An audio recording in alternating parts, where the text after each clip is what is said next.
नमस्कार, मैं Dhananjay Kumar, the public India में आपका स्वागत है।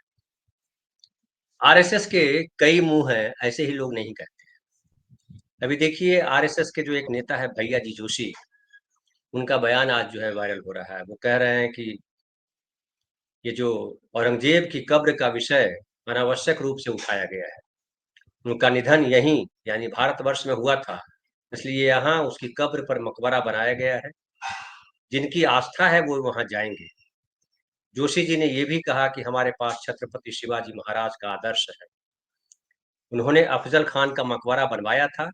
यह भारत की उदारता और समावेशिता का प्रतीक है। मकबरा बना रहेगा और जो भी वहाँ जाना चाहेगा, वो जाएगा। ये भैया जी जोशी जो है वो मतलब जो भागवत जी हैं उनके बाद दूसरे सबसे बड़े नेता हैं, वो कह रहे हैं। और अब जो है भैया जी जोशी को तब समझ में नहीं आ रहा था, तब उनके पास कान तक पहुँचा नहीं, पूरे देश में इतना हंगामा हुआ, औरंगज़ेब को लेकर के महाराष्ट्र के मुख्यमंत्री नाच रहे थे। इनके मंत्री लंबा-लंबा बोल रहे थे, औरंगज़ेब की कब्र उखाड़ देंगे, तोड़ देंगे, फलाना कर देंगे और बाकायदा बीएचपी, विश्व हिंदू परिषद और बजरंग दल के लोग आंदोलन कर रहे थे। तब भैया जी जोशी को नहीं पता चल रहा था, वो कहीं गए होंगे चाँद-वाँद पे, यहाँ थे नहीं, इसलिए उनको खबर मिली नहीं। अभी आए हैं तो उनको खबर मिल गई है।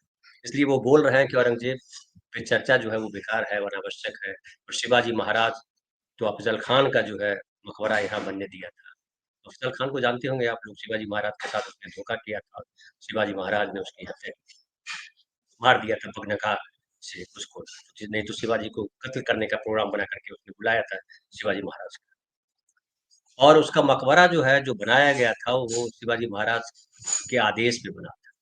और अब ये भैया जी जोशी क्यों कह रहे हैं कि जो औरंगज़ेब से जितना निकलना था, औरंगज़ेब विवाद से वो निकाल लिया। और अब इसलिए कह रहे हैं कि यहाँ पे राज ठाकरे ने एक बयान दिया, जो महाराष्ट्र नवनिर्माण सेना के प्रमुख हैं राज ठाकरे, बाला साहब ठाकरे के भतीजा हैं। उन्होंने कहा कि इतिहास को जाति और धर्म के चश्मे से नहीं देखा जाना चाहिए। औरंगज़ेब, उसके बाद राणा सांगा, देखिए देश में क्या हो रहा है, जाति के चश्मे से देखा जा रहा है। धर्म का चश्मा तो औरंगज़ेब के साथ था। अब जब राणा सांगा की बात आई तो जाति का चश्मा आ गया। राणा सांगा जो है वो राजपूत, तो जाति और धर्म के चश्मे से नहीं देखा जाना चाहिए। उन्होंने ये भी कहा, राज ठाकरे ने, कि ऐतिहासिक जानकारी के लिए व्हाट्सएप फॉरवर्ड पर विश्वास न करें। जो व्हाट्सएप मैसेजेस होते हैं ना, जो सर्कुलेट होते हैं, बोले उस पर विश्वास न करें ऐतिहासिक जानकारी के लिए। ठाकरे ने यह भी कहा कि मुगल शासक शिवाजी नामक एक विचार को मारना चाहता था, लेकिन असफल रहा और वह महाराष्ट्र में मरा। राज ठाकरे ने ये भी कहा अपने बयान में कि बीजापुर के सेनापति अफजल खान को प्रतापगढ़ किले के पास दफनाया गया था और यह छत्रपति शिवाजी महाराज की अनुमति के बिना नहीं किया जा सकता। कब्र को हटाने की मांग को लेकर विश्व हिंदू परिषद के नेतृत्व में विरोध प्रदर्शन के दौरान एक पवित्र पुस्तक की पंक्तियां लिखी चादर के जलाए जाने की अफवाहों के कारण इस महीने की शुरुआत में नागपुर में हिंसा भड़क गई थी। आपको पता होगा कि नागपुर में दंगा भड़का था। पहली बार कहा जाता है कि नागपुर के इतिहास में कोई दंगा हुआ नहीं, लेकिन पहली बार दंगा हुआ। और नागपुर जो है आरएसएस का गढ़ है। इसके अलावा नागपुर जो है 2 बड़े नेता वहाँ के हैं। एक तो यहाँ के मुख्यमंत्री हैं, देवेंद्र फडणवीस, और दूसरे जो है दिल्ली में मंत्री हैं। तो दोनों जो है ताकतवर नेता है बीजेपी के। आरएसएस के बड़े पसंदीदा नेता हैं दोनों। लेकिन दोनों के होते हुए भी नागपुर में दंगा हुआ और नंगा नाच हुआ। बुलडोज़र चला, क्या-क्या हुआ, तमाम हुआ। और अब जोशी साहब कह रहे हैं कि ये जो है अप्रासंगिक विषय है। लेकिन जब ये अप्रासंगिक विषय था, या है, तो विश्व हिंदू परिषद के लोग जब नंगा नाच कर रहे थे, जब आंदोलन कर रहे थे, कब्र हटाने को लेकर, जब मुख्यमंत्री बोल रहे थे कि कब्र को हटाएँगे, कानूनी प्रक्रिया से हटाएँगे, जब नीतीश राणा मंत्री बोल रहे थे कि कब्र को तो हटाना ही होगा, तब जोशी साहब कहाँ थे? जब आरएसएस के लोग कहाँ थे? यही इनका दुमुहापन है। जब उनको लगता है कि अब इससे जितना निकलना था, माल निकल गया, अब ज़्यादा करेंगे तो उल्टा असर करेगा, ज़हर फैलेगा, हम ही को व्यापेगा, तो फिर जो है वो संत बन जाते हैं। अभी देखिए जोशी साहब संत की भाषा बोल रहे हैं और बता रहे हैं कि कैसे हमारे देश में जो है, हमारे देश की क्या जो है परंपरा रही है, और कह रहे हैं कि हमारे पास छत्रपति शिवाजी महाराज का आदर्श, उन्होंने अफजल खान का मकबरा बनवाया था। ये भारत की उदारता और समावेशिता का प्रतीक है। आरएसएस की उदारता का है कि नहीं है, ये बताना चाहिए था भैया जी जोशी।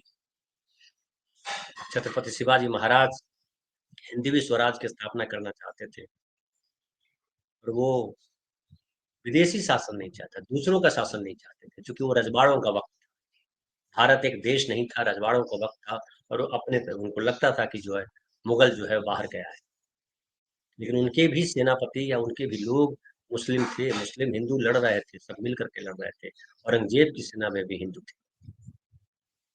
औरंगजेब उसमें भी, जो अगर अकबर की शादी हुई थी मान सिंह की बहन से, जोधाबाई से, तो हालांकि अब कई लोग ये भी कहने लगेंगे कि जोधाबाई काल्पनिक किस्सा है, वो कुछ भी कहा जा सकता है, लेकिन इतिहास तो यही है कि जोधाबाई के साथ शादी हुई, मान सिंह के लिए लड़ रहे थे।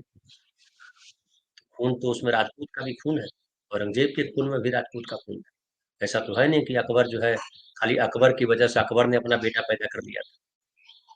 और अकबर ने, अब मैं पढ़ रहा था कि अकबर ने कई शादियां की थी, और ज्यादातर शादियां उनकी जो थी वो, लगभग शादियां उसमें राजपूत रानियां थी, बेटियां राजपूतों की बेटियां थी। ये सच्चाई है। अब इतिहास को पलटिए बैठ करके। और बीजेपी बार बार ये चीजें करती है कि इतिहास को, और आरएसएस के लोग इतिहास को खोद करके लाते हैं धर्म के नाम पर जहर फैलाने के लिए, लेकिन जब जहर उनके गले तक पहुंच जाता है तो फिर वो छटपटाने लगते हैं, फिर वो ज्ञान नकारने लगते हैं कि भारतीयता क्या है। भारतीयता जो है वो सभी धर्मों को समान मानने वाला है। वो चाहे छत्रपति शिवाजी महाराज की बात करें, या महाराणा प्रताप की बात करें, या औरंगजेब की बात करें, या अकबर की बात करें, या किसी की बात करें। और इतिहास को खोदने के लिए इतिहास नहीं होता है। इस मामले में बड़ा मैं सही मानता हूँ राज ठाकरे ने जो बयान दिया है कि इतिहास जो है उसको जाति और धर्म के चश्मे से नहीं देखा जाना चाहिए। लेकिन मैं यहाँ एक बात और कहूंगा कि राज ठाकरे जो आज बोल रहे हैं, राज ठाकरे पहले क्यों नहीं बोले? और जो शिवाजी महाराज के नाम पर राजनीति करते हैं शिवसेना के लोग, खास करके जो उद्धव ठाकरे को ये तर्क क्यों नहीं सूझा, क्यों नहीं विरोध किया इस बात का कि छत्रपति शिवाजी महाराज के नाम पर तमाशा क्यों कर रहे हैं? उद्धव ठाकरे को करना चाहिए था। और आज तक मैंने नहीं सुना कि उद्धव ठाकरे ने, जो राज ठाकरे ने बड़ा सही बयान दिया है, देर से सही, लेकिन बयान उनका जो है काबिल तारीफ है। और ये बहुत सही लाइन उन्होंने कहा है कि इतिहास को जाति और धर्म के चश्मे से नहीं देखा जाना चाहिए, क्योंकि इतिहास राजा रजवाड़ों का है, राजा अपनी सत्ता के लिए लड़ रहे हैं। और जब छत्रपति शिवाजी महाराज की बात करते हैं तो छत्रपति शिवाजी महाराज क्रूर राजा नहीं थे। छत्रपति शिवाजी महाराज जो है, वो में किस्सा बड़ा चर्चित है जिसमें सावरकर कहते हैं कि जो मुस्लिम महिलाएं होती थी उसको सम्मान के साथ जो वापस भेजते थे शिवाजी महाराज, वो ठीक नहीं करते थे, उनके साथ रेप किया जाना चाहिए था। ये इनकी मानसिकता है। लेकिन छत्रपति शिवाजी महाराज जो है, युद्ध अलग चीज थी। और महाभारत को अगर याद करते हैं तो याद कीजिए कि क्या था वहां पे, कि सूर्य डूबने के बाद जो है युद्ध नहीं होता, तो युद्ध के भी अपने आदर्श होते थे, उसूल होते थे, आज भी होते हैं। कुछ युद्ध के उसूल हैं, लेकिन इनका कोई उसूल नहीं, इनका कोई चरित्र नहीं। इनका चरित्र सिर्फ ये है कि जिस चीज से फायदा मिले उसको माथे पे लपेट लो। अगर वो पैखाना भी होगा तो लपेट लेंगे माथे से, कि अरे इससे ये तो चंदन है, इससे माथे की नसें जो है ज्यादा मजबूत हो जाती है, लपेट लेंगे। ऐसे लोगों की भीड़ है। और सवाल उठता है कि जो हिंदू मुसलमान करके जो आम आदमी, इन नेताओं का कुछ नहीं बिगड़ता है। ये तो मुंह लेकर के आ जाते हैं कि अरे ये तो गड़बड़ हुआ, ऐसा नहीं करना चाहिए था। लेकिन क्या ये भैया जी जोशी देवेंद्र फडणवीस से इस्तीफा मांगेंगे कि देवेंद्र तुम इस्तीफा दो, मुख्यमंत्री रहने के कायल के लायक नहीं हो, तुमने इस गलत चीजों को प्रमोट किया? नहीं करेंगे, क्योंकि ये वही चाहते हैं। इनके कई मुंह, जैसे है ना दशानन, दशानन के 10 मुंह थे, लेकिन इनके 100 मुंह है। कब क्या बोलेंगे, कौन नेता क्या बोलेगा, वो ढूंढना मुश्किल हो जाएगा। और इनके पास अखबार है, इनके पास पूरा नेटवर्क है, ये अपनी बातें फैलाएंगे अपनी तरह से। ये बजरंग दल और विश्व हिंदू परिषद किसका संगठन है? और जब कोई किसी का संगठन, अगर मान लिया कि इनका संगठन है ही नहीं का, लेकिन अगर कहते हैं कि नहीं हम तो वो अलग है, वो हम अलग है, तो आप उस समय क्यों नहीं बोल रहे थे? आप किसका इंतजार कर रहे थे? देवेंद्र फडणवीस किस हैसियत से बोल रहे थे कि हम कब्र उखाड़ के रखें, जबकि सबने कहा कि औरंगजेब की कब्र जो है वो जो बनाया गया है उसमें उसने कहा कि इस पे कुछ नहीं लगा जाए, सामान्य मिट्टी का हो। और छावा फिल्म के बाद ये जो तमाशा हुआ, उससे महाराष्ट्र में जहर घुला, नागपुर में दंगा हुआ, कई और जगह मारपीट हुई। तो जो गरीब लोग जो मारे जाते हैं, जिनके घर तोड़ जाते हैं, जो व्यापार का नुकसान होता है, उसकी भरपाई कौन करेगा? देवेंद्र फडणवीस कह रहे थे कि जिन लोगों ने दंगा किया उनसे वसूलेंगे हम पैसा। आपके कहने से ये दंगा हुआ है, तो आप इस्तीफा दीजिए, आप पैसे की भरपाई करिए। मुख्यमंत्री है, मुख्यमंत्री की जिम्मेदारी क्या? मुख्यमंत्री की जिम्मेदारी थी कि प्रदेश जो है उनकी देख रेख में सुरक्षित रहे। वो कम से कम भड़कावे वाली बात न करे। जो भैया जी जोशी जो आज बात कर रहे हैं, या जो राज ठाकरे ने बात कही, वो देवेंद्र फडणवीस ने क्यों नहीं कहा? क्या देवेंद्र फडणवीस को ये जानकारी नहीं थी कि औरंगजेब की कब्र जब बनी थी तो कैसे बनी थी? अफजल खान की कब्र भी बनी हुई है, उनका मकबरा बना हुआ, किसने बनाया था? देवेंद्र फडणवीस को पता नहीं था? तो इनके दो 100 मुंह, और 100 मुंह से 100 चीजें। अब सवाल उठता है कि हम जो आम नागरिक हैं, जिनको लगता है कि हम हिंदू धर्म की रक्षा के लिए खड़े हैं, मुसलमानों को बाहर कर देना चाहिए, वो चाहे आम स्वयंसेवक हो, राष्ट्रीय स्वयंसेवक संघ के, या आम भाजपा समर्थक हो, या हिंदू समर्थक हो, उन तमाम लोगों के इस पर विचार करना चाहिए। और मैं राज ठाकरे की बात को बार बार दोहरा रहा हूं इसलिए कि बहुत जबरदस्त बात कही है उसने कि ये जो इतिहास है उसको जाति और धर्म के चश्मे से नहीं देखा जाना चाहिए। इतिहास इसलिए पढ़ाया भी नहीं जाता। और मैं अक्सर कहता हूं कि नरेंद्र मोदी जी का इतिहास जब लिखा जाएगा आज से 50 साल बाद, तो क्या लिखा जाएगा? क्या लिखा जाएगा? क्या आज हिंदू सारे सुरक्षित हैं इस देश में? खुद जो है करोड़ों रुपए का लेकर के घूमते हैं सिक्योरिटी गार्ड। तो जिस देश में प्रधानमंत्री सुरक्षित नहीं है, उस देश में सुरक्षा की बात करते हैं। गृह मंत्री करोड़ों रुपए का नेटवर्क लेके घूमते हैं, सिक्योरिटी गार्ड लेके घूमते हैं। क्यों घूमते हैं भाई लेकर के? चल के देखिए जरा, सुरक्षा की बड़ी अच्छी स्थिति है। तो कहेंगे कि नहीं, प्रधानमंत्री को चूंकि विशेष होते हैं, ऐसे निर्णय लेते हैं। गप करते हैं। आम आदमी का जीवन कितना नारकीय है, इसको आप, अगर आप फ्लैट में रहते हैं तो शायद आपको नहीं दिखता होगा, क्योंकि आपके पास सुख है। बहुत लोग बोलते हैं अरे ऐसा हुआ। आप नौकरी जो कर रहे हो ना, जो पैसे घर में आ रहे हैं, जो पेंशन मिलती है आपके बाप को, उससे आपको लग रहा है कि बड़ा सब दिखाई पड़ने लगा है। लेकिन आप जाकर के पता करो, उन बस्तियों में जाओ जहाँ कीचड़ है, जहाँ ठीक से घर नहीं है, जो गरीब है। उत्तर प्रदेश में क्या हो रहा है?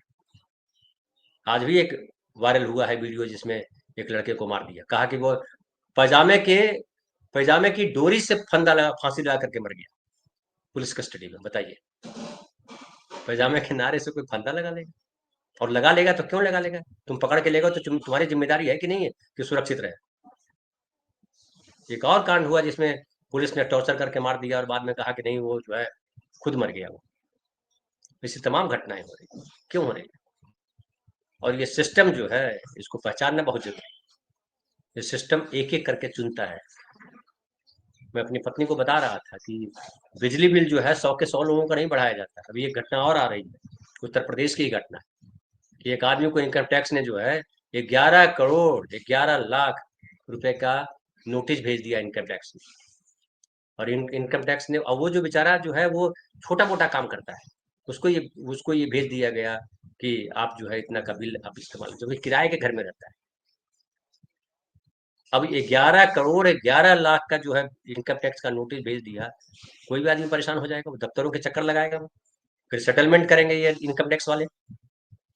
ढेर सारे लोगों का बिजली बिल बढ़ा देते हैं। अचानक बिजली बिल आपका आ जाएगा, अब तक आ रहा था 1,500 रुपया, अचानक आ जाएगा 35,000 रुपया। और वो कहेंगे कि बिजली बिल भरिए पहले, उसके बाद कुछ होगा।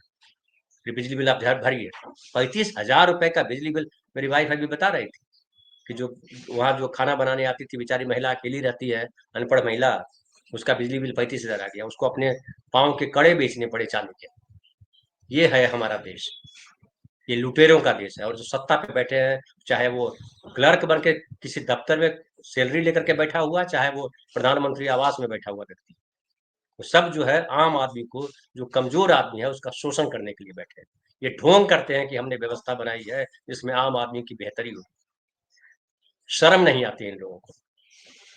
लाखों रुपए का जो मशरूम खा जाते हैं, उसके बाद कहते हैं कि हम चाय बेच करके यहाँ आए हैं। जिनके पास फटा प्लास्टिक का घर था, वो जो है आज बता रहे हैं कि करोड़ों रुपए अर्जित करके कि पैसा कैसे कमाया जाता है। दुर्भाग्य की बात है। और दुर्भाग्य की बात सबसे ज्यादा विडंबनापूर्ण ये है कि हमारे आपके जैसे लोग, जिनके पास थोड़े पैसे हैं, उनको लगता है कि बहुत काबिल है, घर खरीद लिया, दो इनकम टैक्स को धोखा दे करके, इधर घूस लेकर के, उधर करके, ज्यादातर वही लोग हैं। और यही जो है सबसे ज्यादा डंडा लेके घूम रहे हैं, जो तमाम चोरियां करते हैं, बिना टिकट चलते हैं, जो अपने भाइयों की संपत्ति को हड़प लेते हैं, बहन का हिस्सा नहीं देते। ये वही लोग। और वो ज्ञान बगा नैतिकता बगाड़ते रहते हैं। और इसमें शिकार बनता है, जो मैं बता रहा था कि बिजली का बिल जो है, समझिए आपके मोहल्ले में या आपके गांव में 20 आदमी का अचानक ज्यादा आ जाएगा आपको बिजली का बिल, 80 आदमी का नॉर्मल आएगा। फिर आप कहेंगे, आप बोलेंगे अरे बिजली का बिल फिर ज्यादा आ गया, तो ज्यादा इस्तेमाल किए होंगे तभी तो आया है। फिर आप बिजली बिल दौड़ेंगे, कुछ लोग तो दे देंगे, कह रहे भाई 2,500 आता था, अब 3,500 आ गया, कुछ किया होगा हमने, बिजली का बिल आपने दे दिया। कुछ लोग जो है जल जाते हैं लड़ने के लिए कि नहीं, इतना कैसे बिजली का बिल आ जाएगा। तो बोलेंगे पहले भरिए भरिए, फिर वो आएंगे चेक करने, फिर बताएंगे नहीं, वो मीटर थोड़ा गड़बड़ हो गया था, आपको पहले इन्फॉर्म करना चाहिए था। फिर अगली बार 2 महीने बाद फिर अगले 20 वालों को आएगा। फिर अब जब तब वो कह रहे थे कि आपने बढ़ाया होगा, अब इनसे ये कहेंगे कि अरे देखिए ना, मेरा भी बिजली बिल ज्यादा आ गया। तो क्या, तो ये हंसेगा आपका भी ज्यादा आ गया। ये है सिस्टम। आपको नहीं पता है तो आप समझिए सिस्टम को। और ये लोग क्या करते हैं मालूम है आपको, ये जो प्राइवेटाइजेशन हुआ उसका कितना बड़ा खेला है, उसको आप समझ नहीं पाते आम लोग। ये क्या करते हैं, इनको अगर 500 करोड़ रुपया अगर पॉलिटिकल पार्टी को चंदा देते हैं, तो 500 करोड़ रुपया एक महीना में निकाल लाते हैं। 800 करोड़ रुपया निकाल लेंगे। बिजली की बिल अगर 2,500 आ रहा है, तो कहेंगे कि बिजली का बिल 3,000 कर दो सबका। ज्यादातर लोग नहीं जाते, बिजली बिल बढ़ गया, आपको लगेगा ठीक है। तो ये इनका धंधा है प्राइवेट कंपनियों का। और इस प्राइवेट कंपनियों की लूट में जो है आपके नेता शामिल है, इसको समझिए। आपके अफसर शामिल है। ये जो बड़ी बड़ी अट्टालिकाएं अफसर बना लेते हैं, वो कहाँ, नेता जो है जैसे ही नेता बनता है, वो 26 गाड़ियां, 50 गुंडे, दफ्तर में दलान में जो है एकदम लगा रहता है, मजमा भोज हो रहा है यहाँ पे, हाँ भंडारा चला रहा है। कहाँ से चलाते हैं, ये पैसा कहाँ से आता है? ये पैसा आपको लूट करके लाता है, आपको नहीं समझ में आता, क्योंकि एक एक करके शिकार बनाता है। किसी एक को पकड़ के ले जाएंगे और आपको लगेगा अरे यार कुछ गलती तो किया होगा ये। जब आप पकड़े जाते हैं तो पता लगता नहीं, मेरा तो कोई दोष नहीं। फिर वो दूसरा जो कल जिस पर आप हंस रहे थे, वो आप पर हंसता है कुछ तो गलत किया होगा। बिना आग के धुआं थोड़े होता है। ये है सिस्टम की लूट, और ये है सिस्टम की व्यवस्था। व्यवस्था किस तरह से आम आदमी को हरास करता है। तो ये जो पॉलिटिकल पार्टी के लोग हैं, ये जो धर्म के नाम पर जो धंधा चला रहे हैं, जो संस्कृति के नाम पर धंधा चला रहे हैं, इसका ये बड़ा उदाहरण है। जो भैया जी जोशी जो है आज बयान दे रहे हैं, इनका बयान जो है चर्चित हो रहा है, अभी चल रहा होगा सब जगह, सारे चैनलों पे देखिए कि भैया जी जोशी ने कहा कि औरंगजेब की कब्र का विषय अनावश्यक रूप से उठाया गया है। उसका निधन यहीं हुआ था, इसलिए यहाँ उसकी कब्र पर मकबरा बनाया गया है। जिनकी आस्था है वे जाए। कौन जा रहा है भाई? भैया जी जोशी को पता होना चाहिए था कौन जा रहा है वहां, कौन जाता है, गए हैं वो। तो ये भ्रम क्रिएट करते हैं, और इस भ्रम में वो तमाम लोग फंसते हैं जिनके भीतर जो है पहले से जहर भरा हुआ है। ये हमको आपको सबको समझना है इनकी चालाकियों को। जब तक आप चालाकियों को नहीं समझेंगे, अपना सुंदर देश और अपने बच्चों का भविष्य बर्बाद कर रहे हैं। आप गौर कीजिए, मैं और एक बात बता रहा हूँ।